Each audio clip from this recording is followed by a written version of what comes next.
Hi, this is 100 and 100, where we are reviewing 100 VR games in 100 days. Today we are looking at Doom VFR.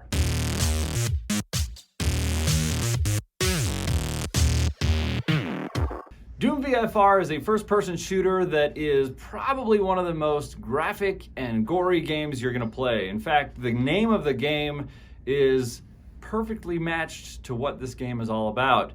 If you're not sure what Doom VFR stands for, you can just search that up on Google. Needless to say, it is Doom in virtual reality, and it is insane how intense this game really is. We're excited to review Doom VFR with you today, and in our VRGear game reviews, we cover as many aspects of the game as possible so you can make an informed decision before you try or buy one of these VR titles. We'll start out with getting up and running with Doom VFR. This game is only available in the Steam store, and it is currently selling for $29.99. It is 17 gigabytes in size, and it is going to take a good amount of time to download before you install and get into the game and start playing. Once your file is done downloading, installation is automatic, and you'll be able to run this game through the Steam VR app on your Vive headset or your Index headset or your Oculus headset. Whatever one you have, this is going to run in the game. However, the Valve Index, the controllers, and the headset that we were using with this game, they are not fully supported, so some of the controller inputs didn't map properly to the gameplay, but we were able to get by with what it was able to do and really experience this game for what it was. For type of game, Doom VFR is by every measure an action first-person shooter, a gory horror type title that is probably more intense than any other VR title that we've played. And it was designed that way. If this game type isn't for you, don't worry, it's not for everybody. We're not necessarily drawn toward these types of graphic titles, but it is definitely one of the better VR titles out there. The game developers did above average, far above average job on all of the different metrics that we measure. And so despite this being a type of game that we don't necessarily gravitate toward, we were extremely impressed with how it was carried out and the way that this game was made by the developers. You'll play this game from the first-person perspective, and you'll see nothing more than your hands. And they're not really your hands. You'll learn more about that early on in the game. They're the hands of a robot that your consciousness then inhabits while you're fighting through the game.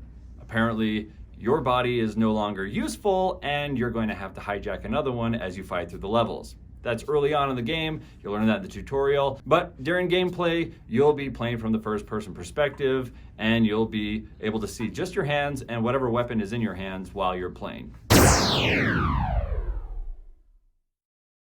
This game is all about story in the campaign mode, and you start out by not having the full picture available to you, but that's by design. As you work through the campaign, more of the story is shared with you, and it becomes more and more apparent what you're supposed to do next and what your player's role is in this world. Doom is a very thematic game, and the Doom franchise has been around for a very long time, and there's a very large and loyal following to this franchise. And so those people who are new to VR but are very familiar with Doom going back in time, this is a great title that adds a lot to the already existing Doom franchise that people have come to know and love.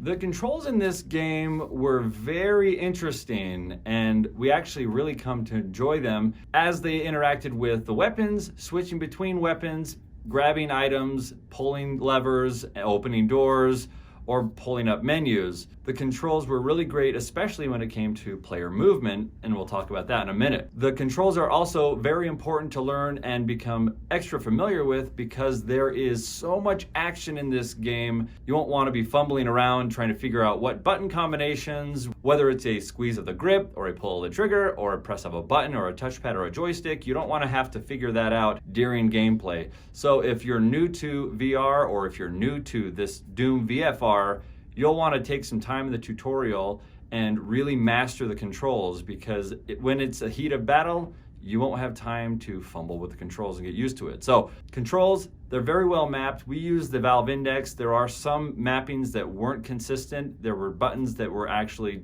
double function, or there were one function that two buttons could actually initiate. Outside of that, the button bindings were actually pretty good for this game, specifically around player movement. The music and sound in this game was absolutely phenomenal, and the spatial audio that was adopted to make sure that you felt really immersed was executed nearly perfectly. During gameplay, as you're exploring the different areas, you'll hear ambient music that is playing in the background subtly, and as people are approaching, you'll hear which direction they're coming from. In battle, you will hear the explosion of bodies that you fire at, and you will hear monsters growling and grunting as they approach from any direction while you're playing. At the end of each level, when you get to the boss, the music really picks up. A combination of some heavy metal and EDM music is playing, and it really adds to the intensity of the battle. This, along with the multiple enemies that show up during these battle sequences, make for one wild experience as you are trying to fight your way to success and evade death.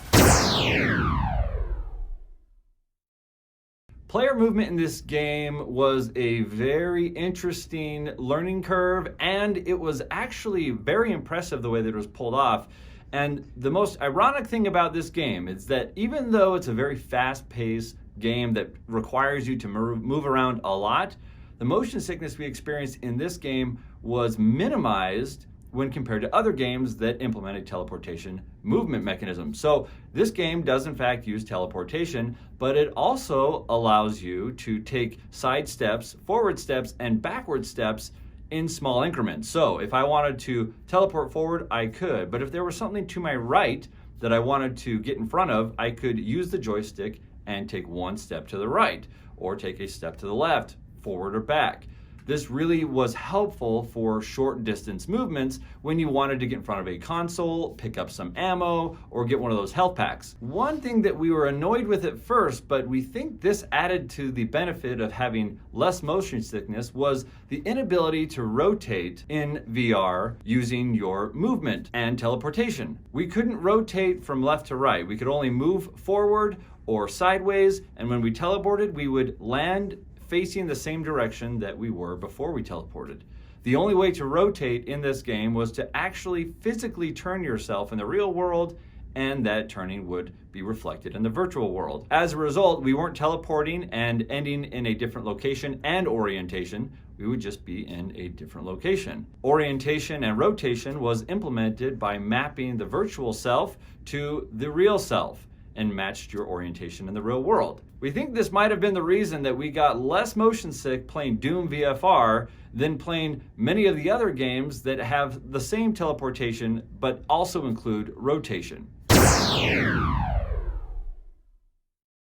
For motion sickness, this game was a huge surprise to us. Not only are there a lot of things moving around, a lot of enemies coming from any direction, you're also moving around a lot.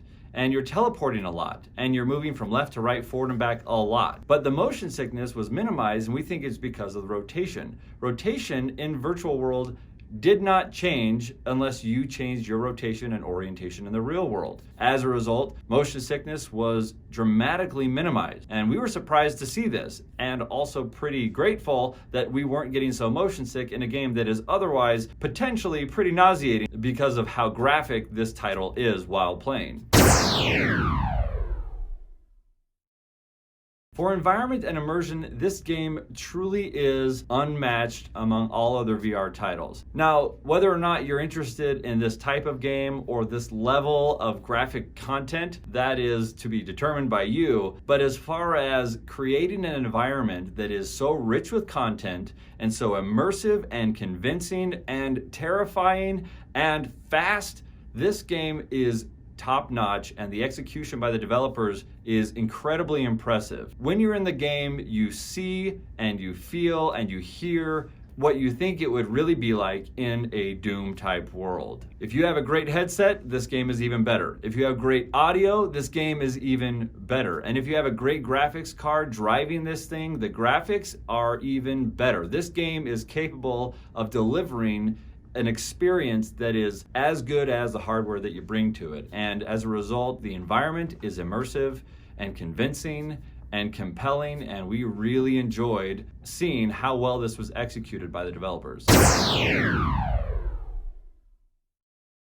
So let's look at the overall scorecard for Doom VFR. For story and theme, we're giving this game a 9 out of 10. This game is very rich. The theme is pervasive. It is well known by a lot of people, and the fans are going to love the implementation of Doom in VR. The story is compelling. It pulls you through a narrative that is terrifying and engaging, and we really enjoyed being a part of the story as we played this game. So a 9 out of 10 for story and theme. For controls, we're giving the game an 8 out of 10. That's a really good score with a little bit of room for improvement, specifically binding controls to the Valve Index controller. That would be nice to see. But overall, we loved the movement mechanisms. We loved the weapon exchange. We loved the firing of weapons, grabbing items, and interacting with the world through the controls. An 8 out of 10 for controls in Doom VFR. For music and sound, we're giving this game a 9 out of 10. That is a very good score, and you'll see why if you get into this game, why 9 out of 10 is a great score for music and sound in Doom VFR. It is engaging, the sound is rich, each room you enter is unique, each sound and sound signature of characters in the game is unique, and when you get to those battle sequences and you're fighting the bosses, the intense music and soundtrack in the background is just unparalleled. You really feel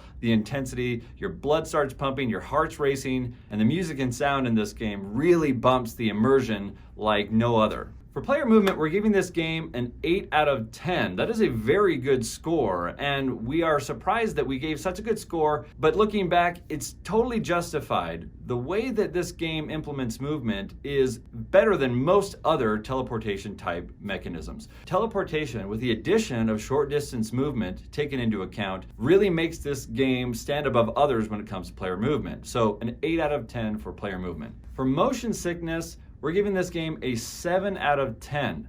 Now, when we first got in, we were not convinced that we would be giving this game such a high score for motion sickness.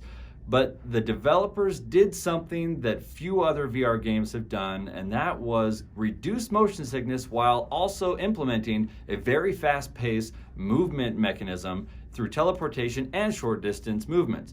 We're convinced that that was because they eliminated the rotation in virtual world and mapped it only to your physical rotation in the real world and mapped that to the virtual rotation of your character. As a result, this game is getting a high score of 7 out of 10 for motion sickness. But if you're new to VR, teleportation in general is going to make you a little bit uneasy. It can disorient you, and you may become motion sick as you become accustomed to teleportation as a movement. But as far as movement mechanisms are concerned, and as far as teleportation is implemented, Doom VFR implements it in a way that is really great at minimizing motion sickness. For environment and immersion, we are giving Doom VFR a perfect score of 10 out of 10. This game is really unmatched when it comes to the environment that is created, the environment that you're playing inside of, and how immersive each one of the characters are, each one of the quests are, and just the added bonus of the music and sound that is unparalleled on any other game. Environment and immersion is definitely a 10 out of 10, and this game is well deserving of it. So for the overall score for Doom VFR, we're giving a very high score of an 8.5 out of 10. Now, we recommend this game with a caveat. If you are sensitive to graphic content or you're not interested in gory games at all,